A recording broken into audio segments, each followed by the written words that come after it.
Entré en esa sala de juntas como un toro en la plaza de las ventas, con el corazón latiendo como un tambor de Semana Santa.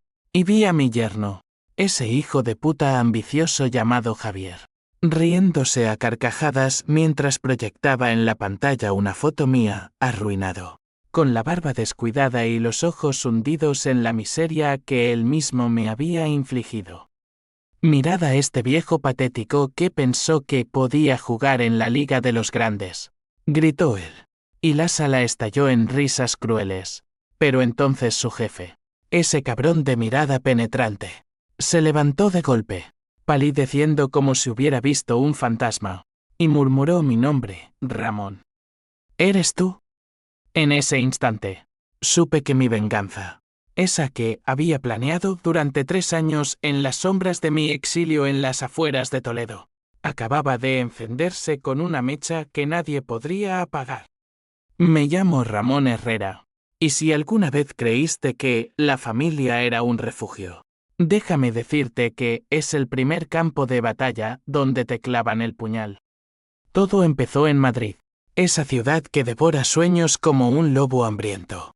Hace 5 años, cuando mi hija Elena se casó con Javier López, un trepador de sonrisa perfecta y ojos de serpiente. Yo era entonces un empresario modesto pero respetado, dueños de una pequeña cadena de talleres mecánicos en el barrio de Salamanca. Nada del otro mundo, pero suficiente para mantener la cabeza alta. Elena era mi orgullo, mi luz después de que su madre muriera en un accidente de tráfico cuando ella tenía 15 años. Papá, Javier es el hombre de mi vida, me dijo con esa sonrisa que iluminaba las noches frías de invierno. Yo, tonto de mí, lo creí. Lo invité a cenar en casa, en nuestro piso de Chamberí. Le abrí las puertas de mis contactos. Le presté dinero para que montara su gran idea, una startup de software para logística, Logitech, que prometía revolucionar el transporte en España. Al principio, todo fluía como el Manzanares en primavera. Javier era encantador. Me llamaba suegro con esa falsa calidez que ahora me revuelve el estómago.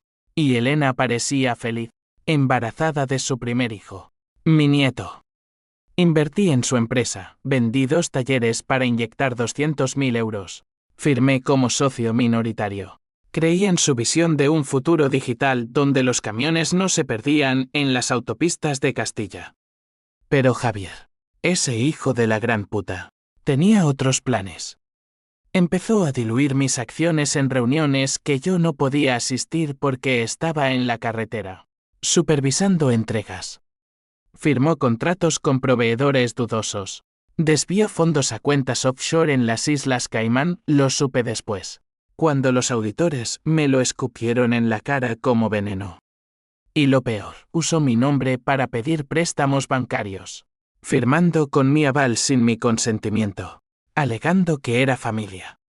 Cuando el banco me llamó, exigiendo 500.000 euros que no tenía, mi mundo se derrumbó como un edificio en ruinas durante un terremoto.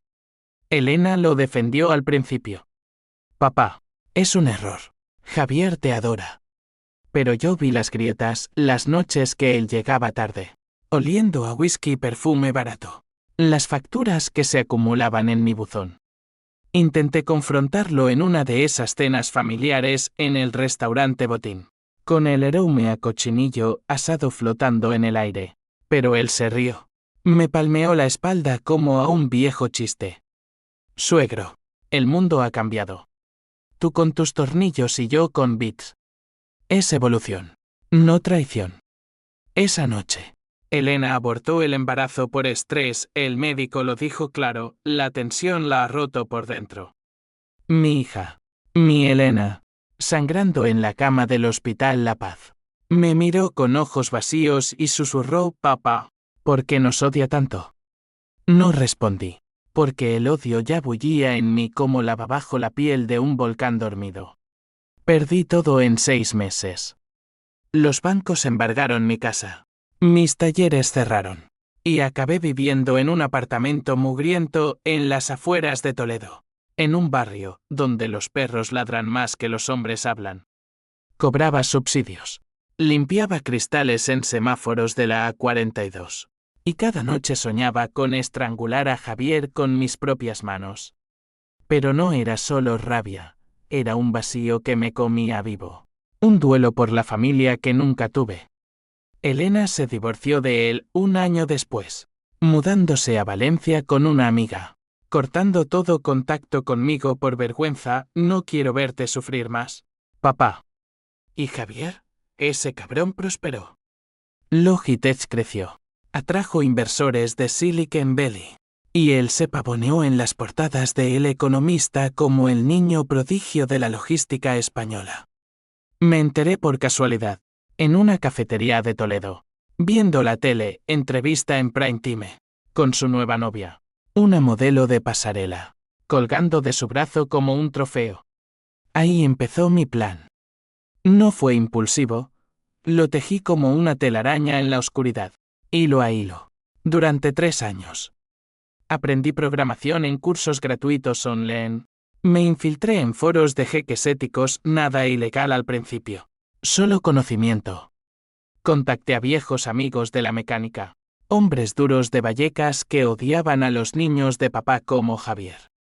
Uno de ellos, Paco el mecánico, me prestó un ordenador viejo y me enseñó trucos sucios como rastrear correos, falsificar identidades digitales. Ramón. La venganza es como un buen vino, hay que dejarla madurar. Me dijo una noche, mientras bebíamos en su taller. Yo asentí, pero en mi cabeza ya veía la escena, entrar en su mundo, en esa torre de cristal en la Castellana, y hacer que pagara. No con sangre, eso sería demasiado fácil, demasiado bajo para un hombre como yo. Sino con ruina. Con la misma humillación que él me había infligido, multiplicada por 10. El primer paso fue crear un alias, el fantasma de la ruta, un consultor freelance en ciberseguridad para empresas logísticas. Usé fotos robadas de un actor maduro, un CV falso con credenciales de universidades que Javier ni soñaría pisar. Mandé propuestas a Logitech. Sabiendo que su sistema era un colador, lo había probado en pruebas preliminares, inyectando un virus inofensivo que les costó una noche de pánico. Me contrataron como externo, remoto al principio, para auditar vulnerabilidades. Cada informe que enviaba era una semilla, sutiles sugerencias de debilidades en su código, fallos que, si no se arreglaban, podrían costarles contratos millonarios. Javier. En las reuniones virtuales, me trataba con esa condescendencia de jefe nuevo. Buen trabajo. Fantasma. Sigue así y quizás te demos un bono. Yo sonreía ante la cámara, pero por dentro ardía. Pronto, cabrón, pronto verás quién soy. Mientras tanto, mi vida en Toledo era un infierno controlado. Soñaba con Elena, con su voz infantil pidiendo cuentos antes de dormir. Y me despertaba sudando, con el pecho oprimido como si un yugo de bueyes me aplastara. Hablaba con un terapeuta del centro de salud, un tipo flaco llamado Dwight Morales, que me recetaba pastillas para el insomnio. Ramón, el odio te está matando, me decía. No, doctor, respondía yo, el odio es lo que me mantiene vivo. Él negaba con la cabeza. Pero yo sabía la verdad, sin esa llama. Me habría rendido, tirado al tajo como un suicida anónimo. En cambio, planeaba. Leía sobre psicología criminal en la biblioteca municipal. Estudiaba como los grandes traidores que, no con balas, sino con evidencia, con la ley mordiéndoles el culo hasta el hueso. Un día, el twist inicial llegó sin avisar. Recibí un email de Logitech, querían que viniera a Madrid para una presentación in situ. Mi corazón dio un vuelco, era el momento. Empaqué una maleta con mi traje viejo, el único decente que me quedaba, y subí a la B con el estómago revuelto como un mar en tormenta. En la estación Atocha, el bullicio me golpeó, turistas riendo, el olor a churros y café, la vida que yo había perdido. Tomé un taxi hasta la torre de Logitech. Un rascacielos reluciente que escupía arrogancia en cada piso de cristal. Subí en el ascensor, sintiendo el zumbido en mis oídos. Y cuando las puertas se abrieron en la planta Queens, ahí estaba la sala de juntas, llena de ejecutivos con corbatas italianas y sonrisas falsas. Javier estaba en el centro, proyectando slides con gráficos ascendentes, contando anécdotas de superación personal que yo sabía eran mentiras puras. No me vio al principio, entré sigiloso, como un ladrón en su propia casa.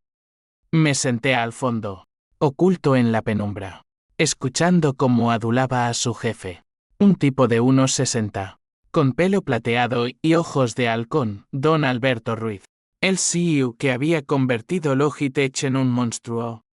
Entonces, Javier pulsó el siguiente slide, una foto mía, tomada de un artículo viejo sobre mi quiebra. Señores, es el ejemplo perfecto de lo que no hay que hacer. Ramón Herrera, mi ex-suegro, que creyó que los negocios eran como sus talleres de barrio. Se hundió como el Titanic por aferrarse al pasado. La sala rió. Un coro de llenas. Y Javier se pavoneó, imitando mi acento toledano con sorna. Ay, el futuro es digital. No tornillos. Me levanté entonces. Lento. Deliberado. Y caminé hacia la luz. El clic de mis zapatos en el mármol sonó como disparos. Javier se giró, su risa congelándose en una mueca de confusión. ¿Tú? ¿Qué coño haces aquí? Ignoré su voz, que temblaba como gelatina, y me volví hacia la pantalla, pulsando el mando que había hackeado remotamente esa mañana.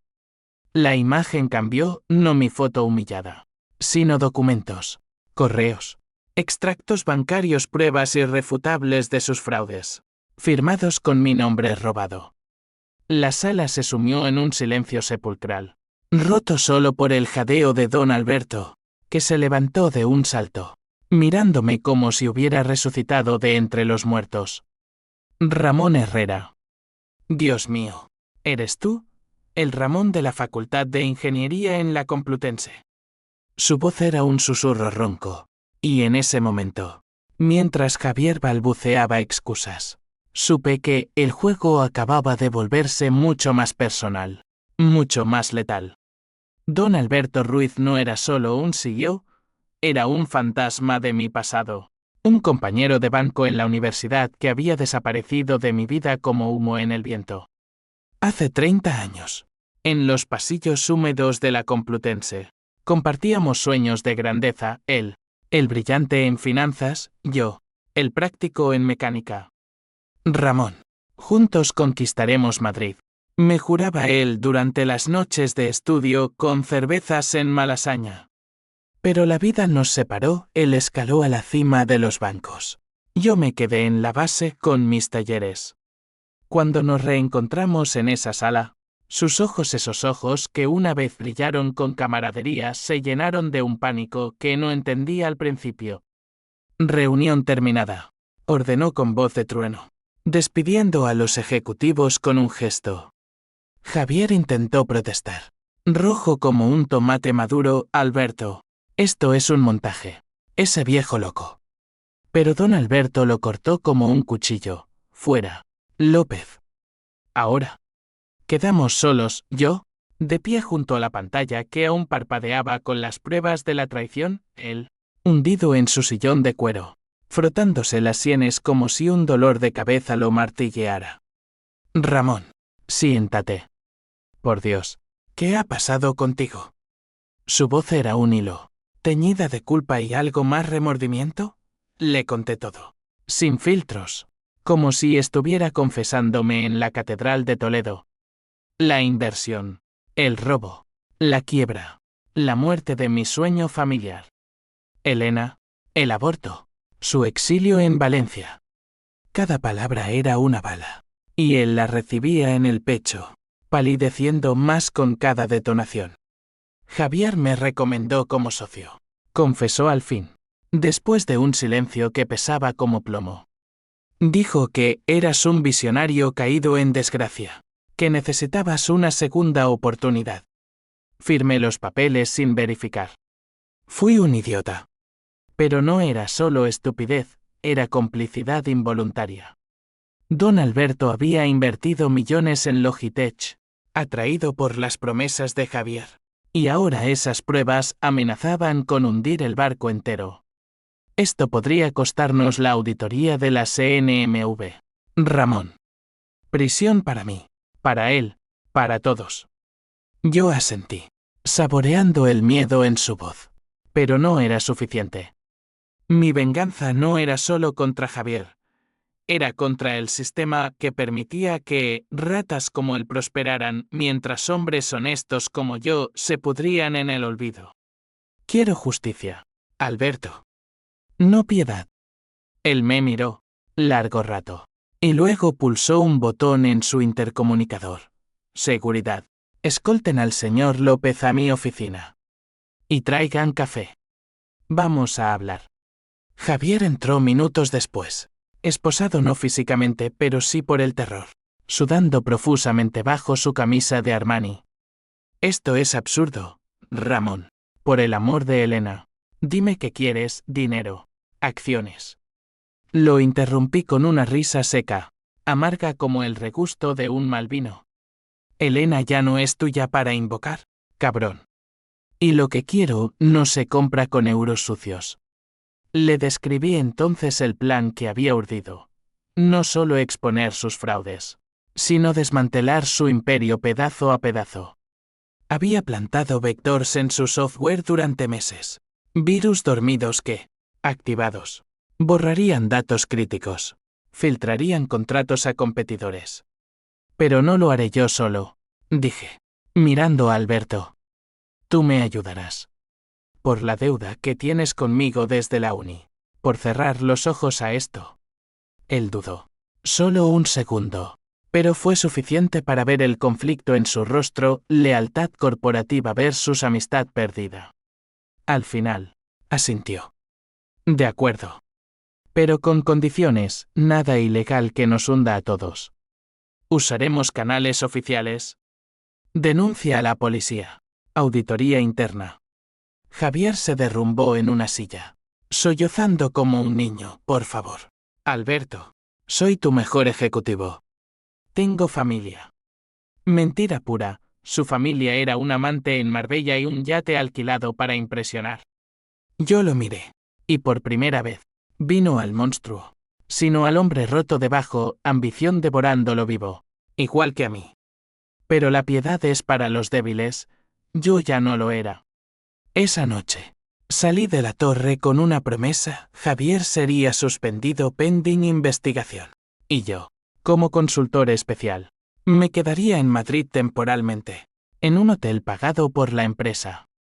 Llamé a Elena desde la habitación, con vistas al retiro iluminado como un sueño navideño. Papá, ¿dónde estás?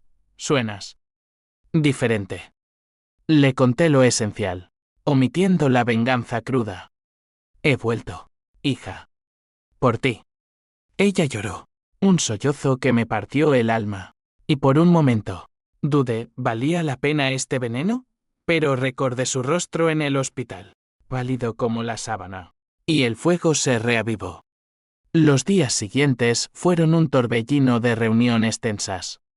Don Alberto me integró en el equipo directivo, presentándome como experto en recuperación de crisis. Los empleados cuchicheaban: ¿quién es ese tipo? Parece salido de una película de mafiosos. Javier, confinado a su despacho, me evitaba en los pasillos, pero yo sentía su mirada como dagas en la espalda.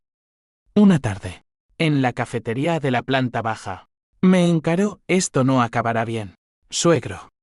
Tengo amigos en altos sitios. Políticos, jueces. Sonreí, sorbiendo mi cortado. Yo también tenía, Javier. Hasta que tú los mataste. Él se fue, temblando. Y yo supe que el conflicto se profundizaba, no solo dinero, sino una guerra de voluntades, donde cada movimiento era un jaque. Pero el verdadero drama estalló cuando Elena apareció en Madrid, sin avisar. Bajó del AVE esa mañana de viernes, con el pelo recogido en una coleta deshecha y ojeras que contaban noches en vela. Me encontró en el lobby del hotel, abrazándome como si fuéramos náufragos en una isla desierta. Papá, oí rumores. Javier. ¿Qué le has hecho? La llevé a un banco en el Parque del Retiro, bajo los plátanos que susurraban secretos al viento. Le conté la verdad, o al menos la versión suavizada, la exposición de fraudes. Mi rol en la auditoría. Ella palideció, recordando el dolor del aborto. Las mentiras de él. Lo amé, papá. A pesar de todo. Sus palabras me golpearon como un puñetazo en el plexo solar, y si mi venganza la hería de nuevo, hija. Él nos destruyó. Esto es justicia. No odio. No me creyó del todo. Esa noche, cenamos en un mesón de la Latina, con jamón ibérico y vino de Rioja que no calmaba la tormenta en su pecho. Quiero verlo, dijo de repente. Una última vez. Mi instinto gritó no. Pero el amor de padre es un tirano ciego. Organicé el encuentro en un café neutral, en Chueca, donde el bullicio de la noche queer nos envolvía como un escudo. Javier llegó puntual, con flores y promesas falsas, Elena. Mi amor, todo fue un malentendido. Ella lo miró, fría como el mármol de un mausoleo. Malentendido es creer que era su nombre, Javier. Adiós. Él se quebró allí, de rodillas, suplicando. Y por un segundo, vi en él al chico ambicioso que Elena conoció. Pero yo intervine, tirándolo del brazo, basta. La has perdido para siempre. Salimos. Y en el taxi de vuelta, Elena se derrumbó en mis brazos. Gracias, papá, por ser fuerte por mí. Pero esa noche, solo en mi habitación, el peso me aplastó. ¿Era esto redención? ¿O solo el preludio de más dolor? Al día siguiente, don Alberto me llamó a su despacho, con noticias que aceleraron el pulso de mi venganza. La auditoría había encontrado más irregularidades. No solo de Javier, sino de socios externos. Hay un pez gordo implicado. Ramón. Alguien en el Ministerio de Transportes. Mi mente giró: corrupción a gran escala. Sobornos por contratos públicos. Javier no era el cerebro, era un peón. Y yo, el fantasma, acababa de pisar un avispero que podía picar a todos. La revelación de don Alberto fue como abrir una cloaca en medio de la Gran Vía, hedía a podredumbre institucional, a ese cáncer que creó España desde dentro, donde los políticos se enriquecen con migajas de nuestros impuestos. El pez gordo era Eduardo Salazar, subsecretario de Transportes, un tipo con sonrisa de tiburón y amistades en el PP que databan de los 90. Javier había sido su enlace: sobornos disfrazados de consultorías, contratos inflados para Logitech a cambio de favores en campañas electorales. Lo supe anoche, revisando correos antiguos. Me dijo Alberto, con el rostro surcado por arrugas nuevas. Si esto sale, no solo cae Javier, cae el gobierno original, quizás nacional. Y nosotros con ellos. Lo miré, calculando, esta era mi oportunidad de oro. No solo humillar a mi yerno, sino demoler el pedestal de los intocables. Pero el dilema me carcomía. Elena, ahora instalada temporalmente en mi hotel, me rogaba moderación. Papá, no conviertas esto en una cruzada. Piensa en tu nieto futuro, en una vida normal. Ella soñaba con reconciliación, con terapia familiar, pero yo veía solo cenizas. La normalidad murió con tu aborto, hija. Le espeté una mañana, mientras desayunábamos croissants en la terraza con vistas al tráfico caótico. Sus ojos se llenaron de lágrimas. Y por primera vez, vi en ella no a la víctima, sino a la cómplice involuntaria. Había ignorado las señales por amor, igual que yo por confianza. Lo siento, papá. Pero el odio te está cambiando. Tenía razón, en el espejo. Mi rostro era una máscara de venganza, con surcos profundos y ojos que ya no reían. Aún así, avancé.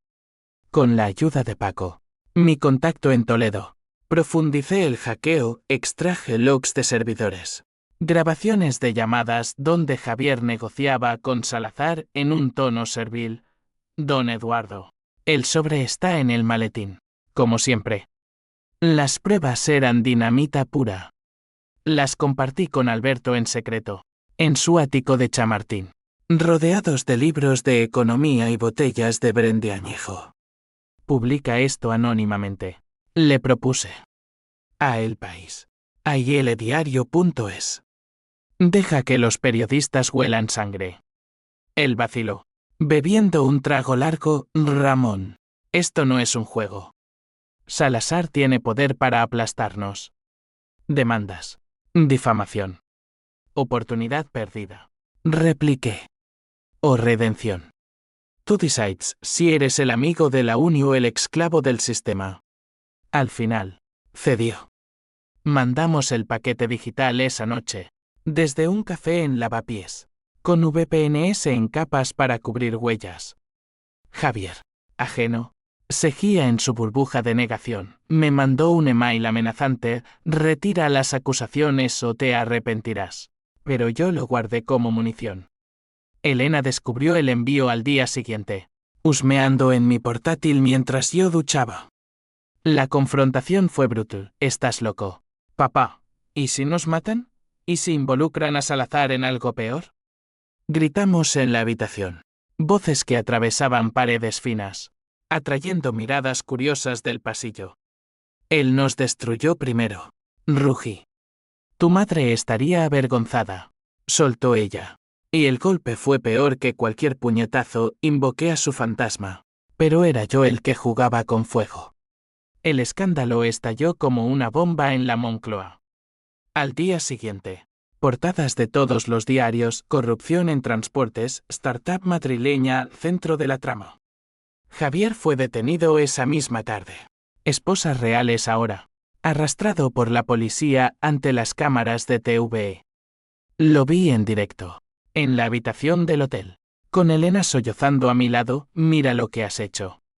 Él, con el traje arrugado y la cara descompuesta, gritaba inocencia a los flashes: es un complot. Mi ex-suegro, ese resentido. Pero las pruebas hablaban solas. Para la noche, Salazar dimitía. Y Logitech suspendía operaciones. Alberto me llamó. Voz temblorosa: lo logramos, Ramón. Pero el precio. Dios, el precio. El backlash fue inmediato y feroz. Manifestantes ante la sede de Logitech, gritando ladrones. Y yo, el héroe anónimo, me convertí en objetivo.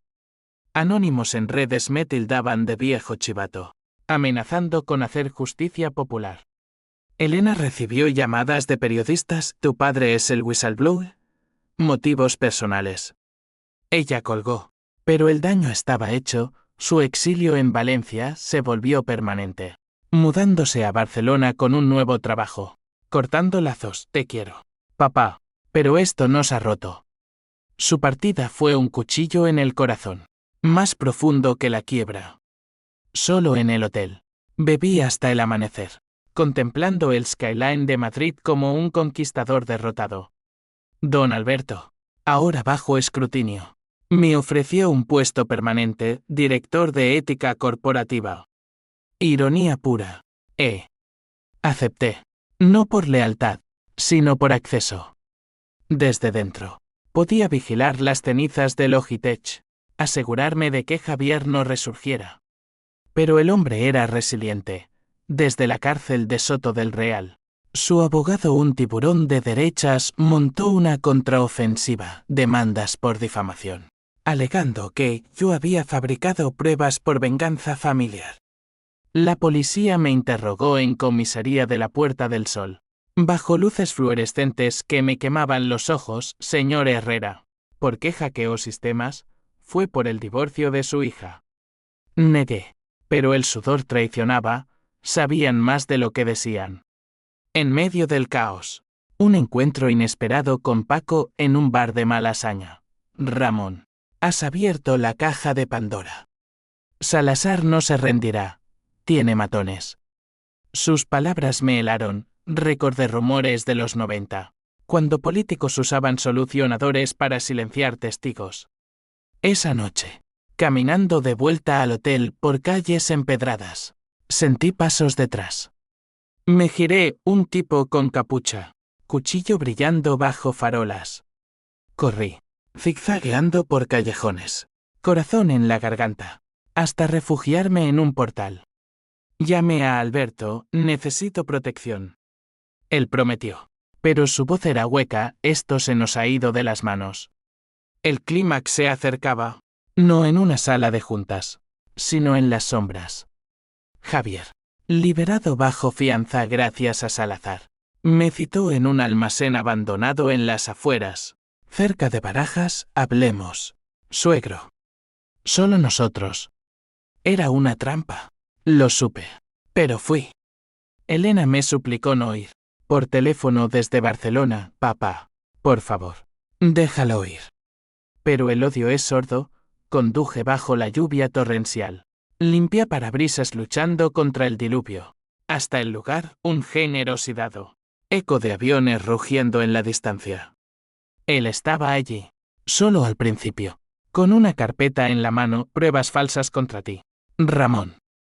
Retira las tuyas, o te hundo. Sonreí. Desafiante, prueba. Entonces, los matones emergieron de la oscuridad 3, con cadenas y miradas muertas. Javier se apartó. Cobarde, hazlo rápido. El primero me embistió. Puño como un martillo. Esquivé, golpeando su rodilla con un tubo improvisado. Caos, golpes. Sangre en mi boca salada. El olor a óxido y miedo. Luché como un demonio. Por Elena. Por mi orgullo perdido. Derribando a uno. Hiriendo a otro. Pero el tercero me acorraló. Cuchillo en alto. Y entonces, disparos. No míos. Alberto apareció en la puerta. Pistola en mano de dónde coño. Gritando, alto. Policía. Los matones huyeron. Javier se rindió de rodillas. En el hospital. Vendado y magullado. Alberto confesó, llamé a un amigo en la Guardia Civil. Te seguí. Su lealtad, tardía pero real, me salvó. Pero el twist mayor vino esa noche, en la habitación. Con tubos pitando. Elena entró. No sola. Con ella. Un hombre, mi nieto. No. Wait, un bebé en brazos. De ojos como los míos. Papá. Javier mintió. El aborto fue falso. Lo planeó para manipularme. Este es tu nieto, Mateo.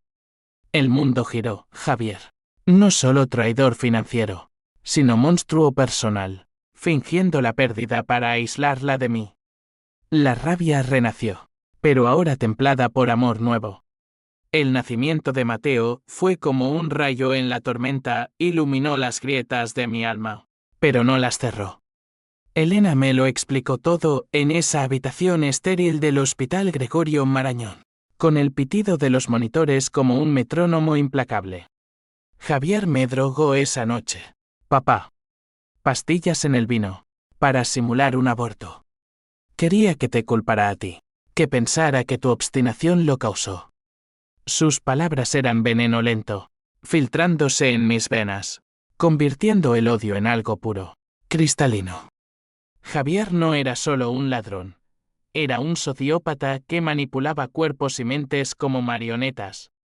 Lo supe meses después, cuando encontré las facturas de la clínica privada. Pero el miedo me paralizó. Mateo dormía en su regazo, un bulto inocente de 3 meses, con puños cerrados como si ya peleara contra el mundo. Lloré entonces, no por debilidad, sino por la catarsis brut de un hombre roto que encuentra un fragmento intacto. Perdóname, hija. Por no protegerte. Ella negó. Besando mi frente magullada, ahora lo haces. Pero la venganza no se apaga con lágrimas, arde más limpia. Desde la cama. Dicté a Alberto los siguientes pasos: presionar cargos por agresión, por fraude médico. Y por Salazar. Añadí. Él asintió. Exhausto, la Guardia Civil ya allanó su chalet en La Moraleja. Dinero negro. Todo. Javier. De vuelta en Soto del Real.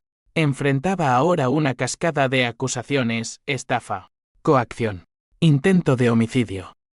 Su imperio se desmoronaba.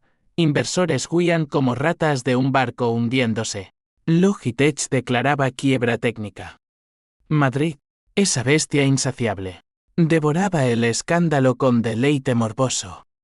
Talk shows en Antena 3 debatían el yerno traidor, con expertos en psicología diseccionando mi obsesión paterna. Recibí cartas, unas de apoyo, de viudas y quiebrados como yo, otras, de odio, tachándome de justiciero de pacotilla. Elena y Mateo se quedaron conmigo en el hotel, convirtiéndolo en un nido temporal, noches de cuentos improvisados, con el skyline como telón de fondo, y mañanas de pañales y risas que curaban heridas invisibles. Pero el conflicto familiar no cesaba. Javier, desde la cárcel, mandaba mensajes a través de su abogado. Dile a Elena que el niño es mío. Lo reclamaré. Ella temblaba leyéndolos, no lo tendrá nunca. Don Alberto se convirtió en mi ancla inesperada. Visitaba diariamente, trayendo informes y empanadas de su cocinera. Come. Ramón. No puedes vengarte muerto. Hablábamos de la uni, de sueños enterrados, y en esas charlas, reveló su propio abismo. Perdí a mi esposa por el trabajo, igual que tú a tu familia. Esto es mi redención. Su confesión humanizaba al titán. Ya no era el CEO, sino el amigo perdido. Juntos, planeamos el golpe final, una rueda de prensa donde Logitech bajo nueva gestión. Con Alberto al mando anunciaría restituciones a víctimas, empezando por mí. 100.000 euros. Ramón. Y un puesto en el consejo. Rechase el dinero, dáselo a Elena. Yo quiero justicia, no limosna. Pero el sistema, ese laberinto de leyes y favores, contraatacaba. El juicio de Javier se pospuso por falta de pruebas en el fraude médico. El doctor cómplice había huido a Portugal. Salazar, bajo protección política, filtraba rumores. Yo era un extorsionador resentido. Una noche, en el Retiro, paseando a Mateo en su carrito bajo estrellas indiferentes, Elena me confrontó. Papá, basta. Mateo necesita estabilidad, no esta guerra. Sus palabras dolían porque eran verdad. Veía en sus ojos el miedo de una madre, no la hija herida. Un paso más, hija. Luego, paz. Mentí. La paz era un lujo para perdedores. El twist que lo cambió todo llegó en una visita conyugal a la cárcel. Elena insistió, cierra el ciclo. Papá.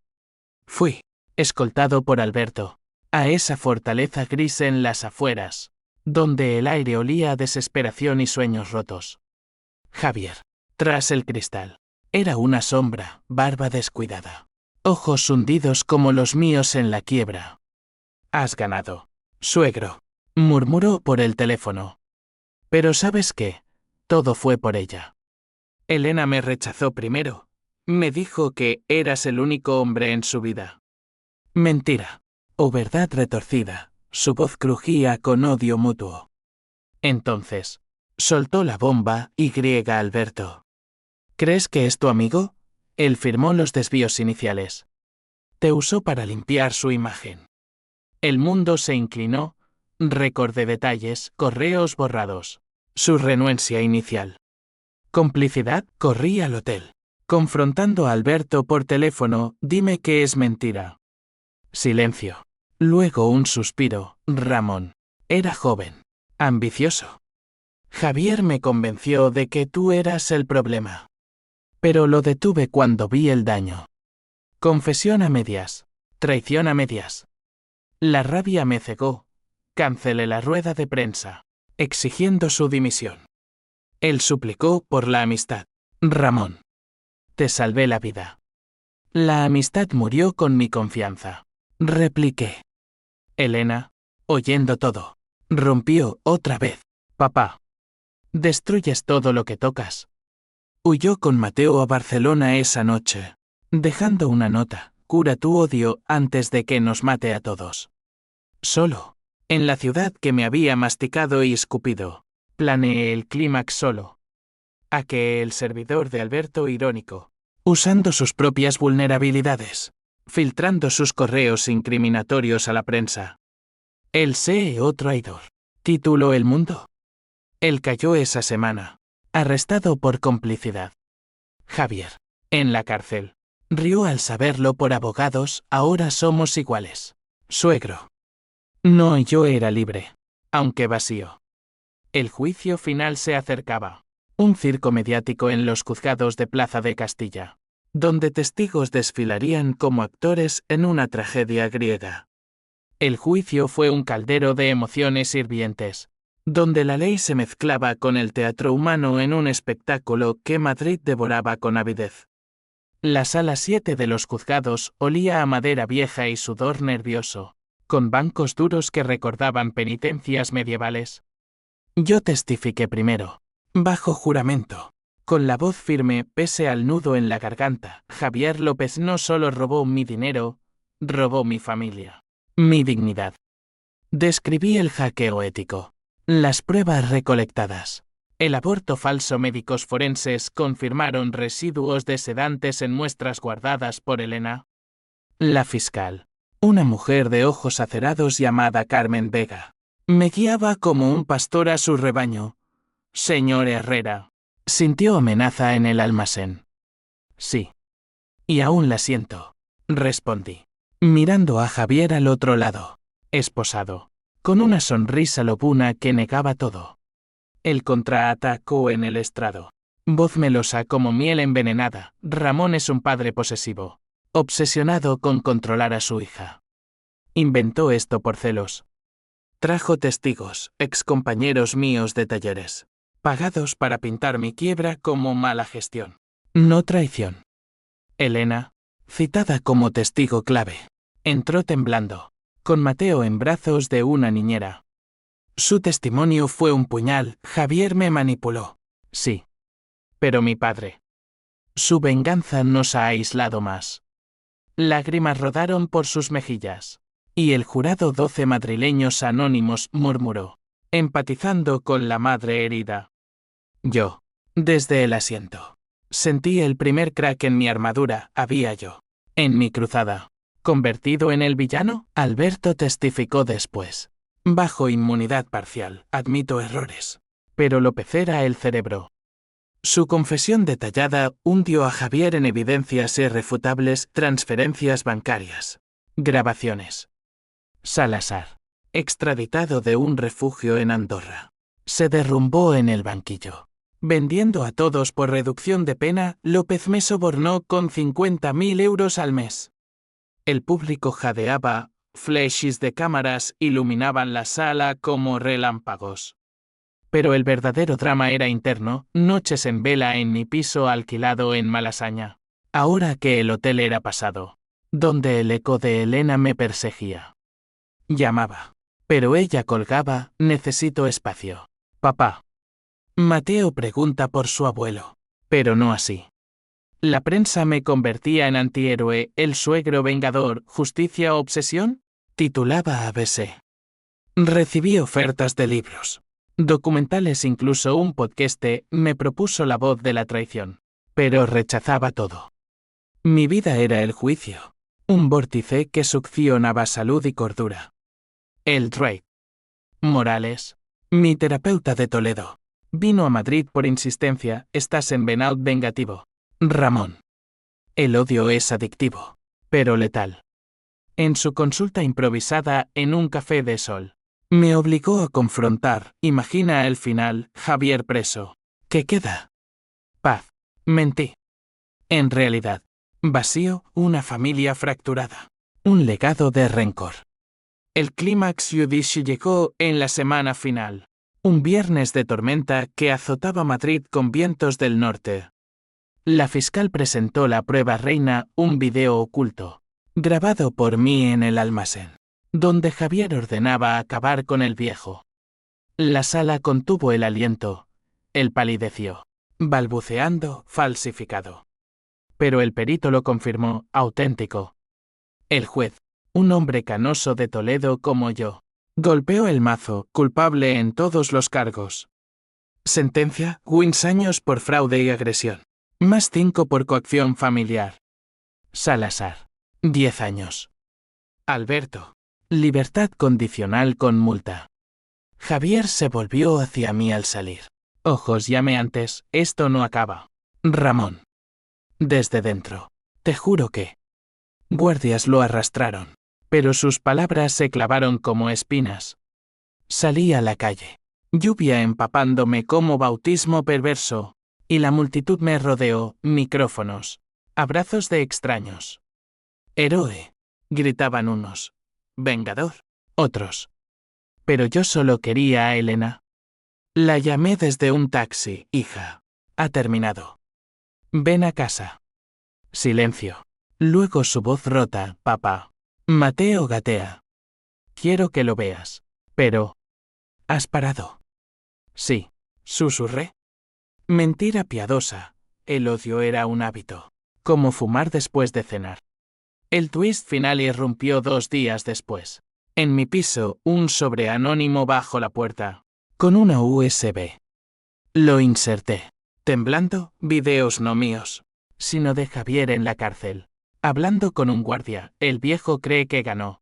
Pero tengo un as, su hija no es quien dice. El archivo adjunto, un test de ADN. Falsificado o no. Alegando que Mateo no era de Javier, sino... ¿de quién? Mi mente giró a locos, Alberto. ¿Un amante de Elena? No. La nota adjunta lo aclaraba, Elena te mintió. El niño es tuyo. Incesto fingido para la prensa, pero verdad para ti. Imposible. Gritaba mi razón, Elena era adoptada. No. Wade recordé tras la muerte de mi esposa. Un breve affair con una amiga. Pero Elena era biológica. El pánico me invadió, había yo, en mi obsesión, ignorado algo oscuro en nuestra historia. Corrí a Barcelona en el AVE. Lluvia interminable. Corazón latiendo como un tambor fúnebre. Elena abrió la puerta. Pálida, ¿qué haces aquí? Le mostré la USB. Ella la vio. Y se derrumbó, papá. Es mentira. Javier lo fabricó para destruirnos. Pero... hay verdad parcial. Durante el aborto. Me violó. Mateo es de él. Pero el trauma. Su confesión fue un abismo, no solo traición, sino violación. Encubierta por vergüenza. La abracé, llorando por ella.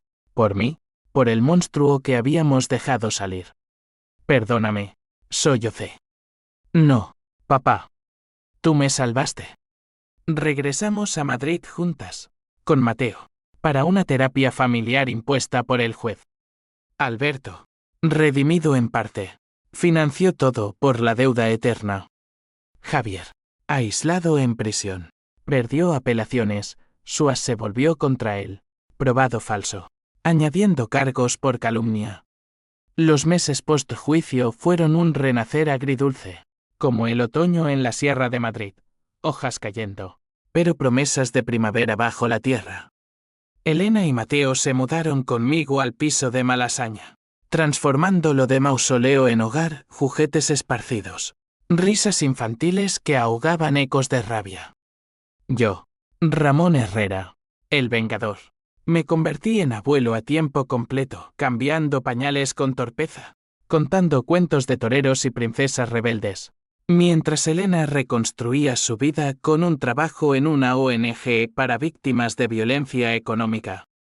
Papá, has pagado suficiente, me decía, besando mi mejilla arrugada. Pero las cicatrices quedaban, noches donde el sueño huía, reviviendo el almacén, la sonrisa de Javier. Don Alberto, ahora consultor independiente, se convirtió en tío postizo, visitas semanales con regalos extravagantes y anécdotas de la uni que hacían reír a Mateo. Ramón, la traición nos unió de nuevo. Reflexionaba sobre Brandy en el balcón, con la ciudad bullendo abajo. Su confesión plena sí, Había firmado desvíos iniciales por codicia, lo humanizaba, pagó multas. Pero ganó redención en nuestra amistad renacida. Juntos, fundamos una fundación, Herrera Ruiz contra la corrupción empresarial, asesorando a pequeños empresarios contra tiburones como Javier. No era venganza, sino legado, enseñar a otros a no caer. Javier, en Soto del Real, se pudría en aislamiento. Apelaciones rechazadas una a una. Recibí una carta suya, garabateada con rabia, disfruta tu victoria, suegro. Pero el odio te ha dejado solo. Releí, y por primera vez, quemé el papel sin responder. Tenía razón parcial, el odio me había aislado. Pero ahora, con Elena riendo en la cocina, Mateo balbuceando abuelo, no estaba solo. Salazar, en prisión, vio su carrera evaporarse, su familia lo repudió. Un eco de mi propia pérdida. El cierre llegó en una cena familiar en Botín. 5 años exactos desde la confrontación inicial. Elena, radiante con un nuevo corte de pelo. Alberto, contando chistes malos. Yo, sirviendo cochinillo con manos que ya no temblaban. Por las segundas oportunidades. Brindamos. Mateo, en su sillita, aplaudió, ajeno al drama que lo concibió. Saliendo, bajo el cielo estrellado de Madrid, Elena me tomó del brazo, papá, arrepentido. Sonreí, de nada. Pero aprendí, la venganza es un fuego que calienta, pero quema si no lo controlas. Ahora, camino por las calles de Malasaña, con el peso de la historia en los hombros pero el corazón ligero. La familia no es refugio eterno, sino batalla ganada día a día. Y yo, Ramón Herrera, sobreviví para contarlo, no como héroe, sino como hombre, con cicatrices que narran la verdad cruda de la traición y el precio de la justicia. Si Javier algún día sale, que sepa, el verdadero castigo es vivir con las sombras que uno siembra. Yo, al fin, camino a la luz.